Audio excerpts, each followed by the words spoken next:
Ladies and gentlemen, welcome back to another video. Today we are going over 10 players ready to explode in fantasy football. I think if you don't have these guys on your team, it's definitely worth looking into trading for them because either they have favorable schedules into the rest of the year or they are just in great situations at the moment. All right, we're going to start it off today with a guy that you actually probably got off of waivers in week number 9 here. I'm going to go with Demario Douglas. Kendrick Bourne just tore his ACL last Sunday against the Miami Dolphins, which means he is going to miss the rest of the season and probably a little bit into next season as well. But Demario Douglas, his playing time has been increasing over the past couple of weeks. Last Sunday, he played on 41 out of a possible 53 offensive snaps and ran 27 out of 32 routes, which led the team in both categories. Also, he had the most targets on the team with 7. This is a super quick wide receiver. He ran a 4.44 40-yard dash at the combine. But the thing here is that Mac Jones and the Patriots, you're probably thinking, okay, they're not very good. That doesn't mean somebody is not going to have to catch passes on this offense. I think Demario Douglas is the perfect option for this. So far this year, Juju hasn't stepped up. Devontae Parker hasn't stepped up. Jalen Reagor has not stepped up. I don't think that anything's going to change right here. The other issue for me here is that Demario Douglas, he hasn't found the end zone yet this season. I don't know if he is the type of player that is going to find the end zone consistently, but if he does, obviously that boosts up his fantasy value quite a bit. Kendrick Bourne's touchdowns are going to have to go somewhere. Hopefully they end up going to Demario Douglas here. Next up, we got James Conner. James Conner should be cleared to return from injured reserve in week number 10. He's been on there since week number 6 now. Amari DiMercato has led this backfield in his absence, but he really hasn't done too much to secure a starting spot, especially when Conner does come back. I think it's 100% going to be his job once again. The Cardinals just traded Joshua Dobbs away, so they will be having a different quarterback very soon. This week, I believe it's going to be Clayton Tune, but hopefully they get Kyler Murray back the very next week, because that's a major upgrade for this offense. The Cardinals also love to run the ball. They're actually 3rd in rushing yards this season and 2nd in yards per carry, despite being 1-7 on the year. So that should give you confidence in starting James Conner once he actually is healthy. His schedule isn't anything amazing, I must say, at least for the next 4 games. He plays the Falcons, the Texans, the Rams, and then the Steelers, but it certainly could be worse. I've seen worse schedules out there for the next couple of games. It's going to really depend on if Kyler Murray boosts this team's, overall production up or not through the air, because obviously a better passing game is going to open the running game up for James Conner to succeed. Next up, we got Chuba Hubbard. Is the Chuba Hubbard takeover happening in Carolina right now? It certainly seems like it. Last week, Miles Sanders was fully healthy, yet he only played on 12 out of a possible 67 snaps, while Chuba Hubbard played on 45 out of 67 snaps. Hubbard led the carries 15-2 and ran 11 more routes in that game than Miles Sanders did. It looks like the Panthers might have finally had enough of Miles Sanders' struggles. All right, he clearly hasn't been what they got him to be up to this point in the year. I will say Chuba Hubbard did struggle in the game against Houston, averaging 1.9 yards per carry on the ground, but they do have a sneaky little defense. They're a very overlooked defense in Houston. These next few weeks, he should perform well against the Colts and the Bears. After that, I will say he does face a lot of tough matchups in a row, almost all the way throughout the year. So I'd probably trade him off if you can. After week number 10, the schedule ends up being Dallas, Tennessee, Tampa Bay, New Orleans, and Atlanta, especially for a team, that just got their first win. They are 1-7. Not too great. I'm not feeling too great about that schedule, and their running game might not be able to get going. A lot of good defensive lines in that schedule for the rest of the year. So Chuba Hubbard, next couple of weeks, should play well, and then I'd probably think about dishing him off to somebody else in your league. Next up, we got T. Higgins. T. Higgins is looking like he is finally trending in the right direction here. 5 catches for 69 yards on 6 targets against the San Francisco 49ers last Sunday. And the Bengals themselves are finally starting to find a rhythm on offense. Burrow finally looked healthy after that bye week. He ran the ball multiple times against the Niners and looked at 100% speed. No problems with that ankle anymore, or that calf rather.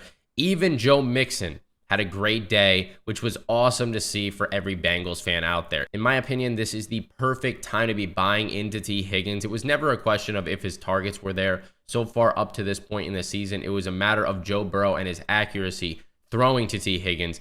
That seems to, all be coming together here. They go up against Buffalo next week, and then they face Houston, Baltimore, Jacksonville, Indianapolis, Minnesota, Pittsburgh, and Kansas City to finish off the fantasy year. Not the worst schedule in the world, and I'm not betting against the Bengals or any player on this team while they are all healthy and clicking on all cylinders. I think you are really about to see the Bengals start playing a lot better over those, over the rest of the season, rather. Next up, we have Dalton Kincaid. Dawson Knox is on IR for at least the next 3 weeks here. Kincaid looked great in the last 2 games against the Patriots, scoring 15.5 and 17.5 against the Tampa Bay Buccaneers last Thursday. The game against Tampa Bay in week number 8 was also one where they were winning the entire time, so we really didn't see too many targets in the second half of that ball game. But he played on 58 out of 69 snaps in that game and ran 39 out of 46 routes. The next 4 games that the Bills play, they go up against the Cincinnati Bengals, Denver Broncos, New York Jets, and Philadelphia Eagles. I would argue that the Jets is really only the tough matchup within that 4-game stretch right there. So these are very favorable matchups, and Dalton Kincaid should continue to play very well. Next up, we got Christian Kirk. I can't lie to you guys. Christian Kirk has looked a lot better than Calvin Ridley up to this point in the season. I know Calvin Ridley just had a good game against the Pittsburgh Steelers, but the consistency with Ridley compared to Christian Kirk is a no-brainer decision that I would rather have Christian Kirk on my fantasy team than Calvin Ridley. Trevor Lawrence's connection with Christian Kirk up to this point in the year has clearly bled over from last season. Don't forget, this is a guy that had over 1,000 receiving yards in 2022, and he is also on pace to do just that again. Right now, sitting at 520 receiving yards heading into their bye week. It really feels like over these past couple of weeks, the Jaguars are totally figuring it out on offense. They started off the year pretty slow. Everybody was a little bit worried about the Jags, but they have come on very strong over these past couple of weeks here. Now, after their bye week is up, they end up facing 2 favorable passing defenses in the San Francisco 49ers and the Tennessee Titans back-to-back. I love those 2 matchups. This is definitely 2 games where I would be starting Christian Kirk in all of your lineups. Next up, we have Deontay Johnson. Recently came back from the injured reserve. In the 2 games since he's been back, he has 12.9 PPR fantasy points and 16.5 PPR fantasy points in those games, averaging 10 targets throughout those 2 games. I think it's very clear right now that Deontay is the go-to number 1 wide receiver when you need a first down on this team, and then George Pickens is going to be that deep threat guy in Pittsburgh over the top. But to be honest, the Rams and the Jaguars, the past 2 weeks that they were playing, were very easy matchups, and now the Steelers are going to get another one this week against the Tennessee Titans on Thursday night.